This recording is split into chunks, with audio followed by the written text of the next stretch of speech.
Hello everyone, my name is Saleh, and in this video I'd like to answer a question about a confusing topic.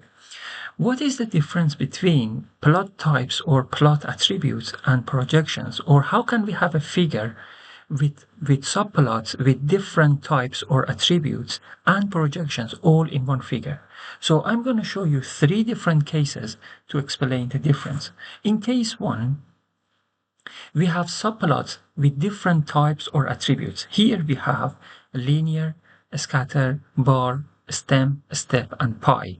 Like we have 2 rows and 3 columns. Let's go ahead to the code, and then I have written the code. I'll go through the code line by line, and then we will discuss everything. So we have x and y values.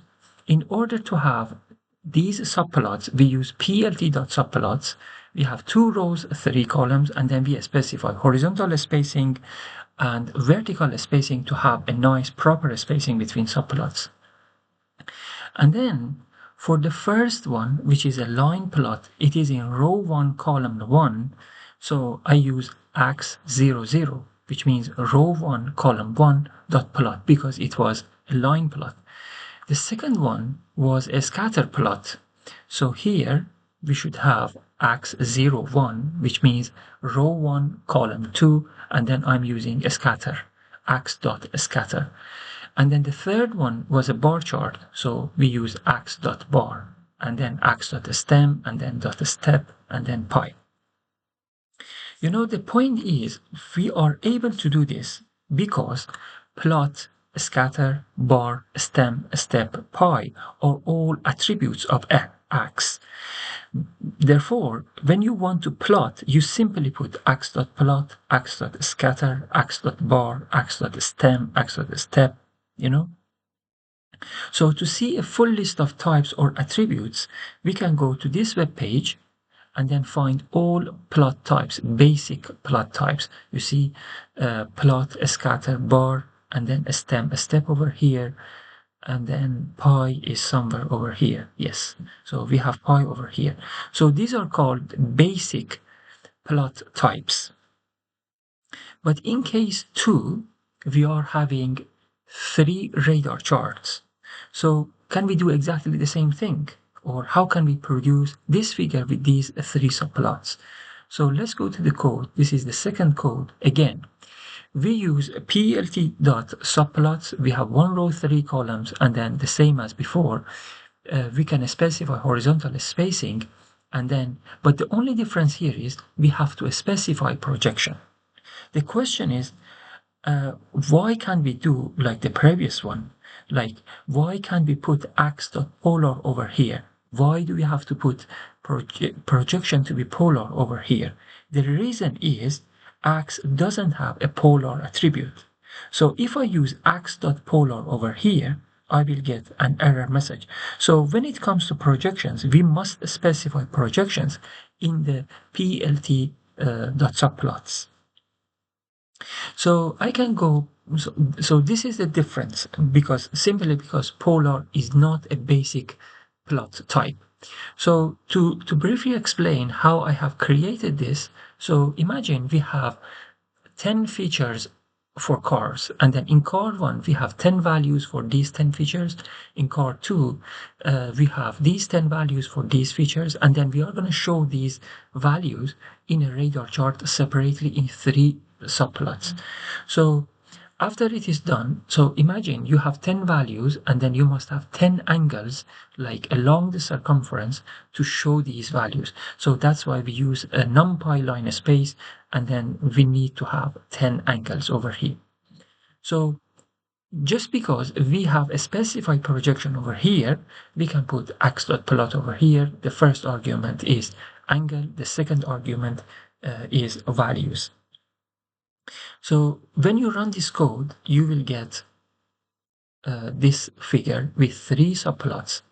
So the point here is, these radar charts over here do not really look very good. So if you're interested to style radar charts, I have videos in my channel where I have used plotly and matplotlib to create very nice radar charts, just in case you are interested or you need it.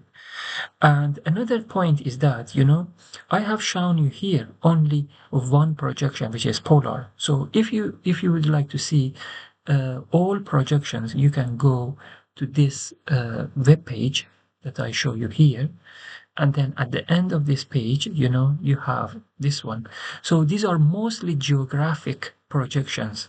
For some reasons, 3D, polar, and rectilinear are also considered projections in matplotlib.